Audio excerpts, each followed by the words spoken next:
मला बऱ्याच ठिकाणी 6ही विधानसभामध्ये चांगलं मतदान झालं मी असं म्हणणार नाही, तर नक्कीच मी फुलंब्री आणि सिल्लोड दोन्ही मतदारसंघाचा विचार करणार आहे। हे बघा, मी निवडून येणारच आहे, मी उभं राहणारच आहे। 1,56,000 मतदान त्यावेळी दादांचा पाठिंबा नसताना देखील या ठिकाणी झालं।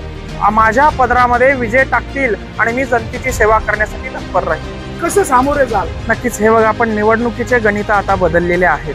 पूर्ण तालुक्यामध्ये नुसते बॅनर लावायचे, शुभेच्छा द्यायच्या, अब्जाधीश रुपये यांच्याकडे आहेत, पण माझ्याकडे जनतेचं प्रेम आहे। मी गरीब आहे, यांच्याकडे गरिबी नाहीये, मी गरीब आहे, मला गरिबीची जाणीव आहे आणि ही गरिबी घेऊन मी जनतेमध्ये जाणार आहे। हे गरिबीचं सोंग करता येणार नाही यांना फाटके कपडे घालून जाता येणार नाही की बाबा मी गरीब आहे मला मतदान द्या आणि गरिबीचं भांडवल यांना करता येणार नाही। हे बघा, निवडणूक लढवण्यासाठी प्रचंड खर्च लागतो, हे सत्य आहे। जनतेनं पैसा उभा केला, जनतेनं 4-5 लाख रुपये खर्च केले आणि लोकसभेला माझ्यासाठी प्रयत्न केले। त्या जनतेचे माझ्यावर उपकार आहे की त्यांनी एका साध्या शेतकऱ्याच्या पोरासाठी पैसा खर्च केला। त्यांच्यासाठी त्या ज्या वेळी संकट येईल त्यावेळी हा पट्ट्या उभा आहे। मला आव्हान तर काही वाटत नाही, पण जनतेचा आशीर्वाद मिळवणं हेच खूप मोठं आव्हान आहे। बॅनर लावतोय, पॉम्पलेट लावतोय, मोठ्या पैशाची उधळण करतोय, मोठमोठे कार्यक्रम करतोय, ही परिस्थिती विखुरल्या गेली आहे, भ्रष्टाचारांनी पोखरल्या गेली आहे। या परिस्थितीत काही आम्हाला नावही ठेवण्यात आले, पण आमचा प्रयत्न हा प्रामाणिक आहे। कोणी मला मागे ओढण्याचा प्रयत्न केला तरी मी विधानसभेला जनतेची कुठेतरी इच्छा आहे की साबळेंनी उभं राहावं, साबळेंनी ही निवडणूक लढवावी। नक्कीच विधानसभा गाजवणार, प्रत्येक शेतकऱ्याचा प्रश्न, प्रत्येक लोकसभेला तुम्हाला 2 महत्त्वाची मोठी आव्हानं होती, विधानसभेला असं एखादं आव्हान आहे असं वाटतं का तुम्हाला? मला आव्हान तर काही वाटत नाही, पण जनतेचा आशीर्वाद मिळवणं हेच खूप मोठं आव्हान आहे। जनतेच्या मनात बसणं हेच खूप मोठं आव्हान आहे।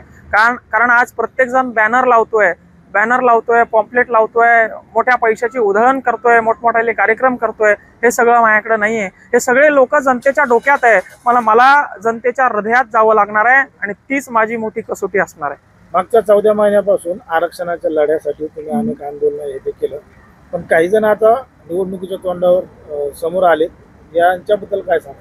हे बघा, त्यावर मी बोलणं योग्य होणार नाही। मी वारंवार फक्त आपल्या माध्यमातून एकच सांगतो, मनोज दादा एक प्रामाणिक माणूस आहे, ते समाजासाठी लढतायत।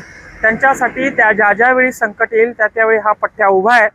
मात्र एक राजकीय माझी भूमिका अशी आहे की मी शिक्षण सोडून राजकारणात आलेलो आहे, मला राजकारणाशिवाय आता पर्याय नाही आणि माझ्यावर जी परिस्थिती आलेली आहे ते इतर कोणावर येऊ नये म्हणून मी हा विडा उचललेला आहे। मी माझा प्रयत्न सुरू ठेवणार आहे। दादांचा आशीर्वाद मिळणं माझ्यासाठी अत्यंत गरजेचं आहे। पण मंगेश साबळे यांची आंदोलनं जरा इतरांपेक्षा हटके असतात, याचं कारण काय?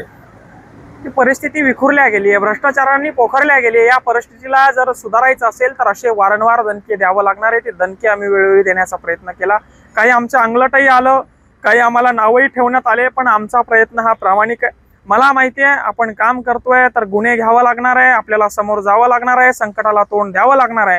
ती भूमिका माझी नेहमीच असते। कोणी नाव ठेवलं, कोणी मला मागे ओढण्याचा प्रयत्न केला तरी मी सुद्धा माझं काम माझ्या पूर्ण ताकदीने माझ्या मित्रांसोबत करत असतो। लोकसभेला अनेक जण म्हणत होते की मंगेश साबळे जर लोकसभेत गेले तर नक्कीच लोकसभा दानानं सोडतील, विधानसभेला जर निवडून गेले तर विधानसभा दानानं सोडाल?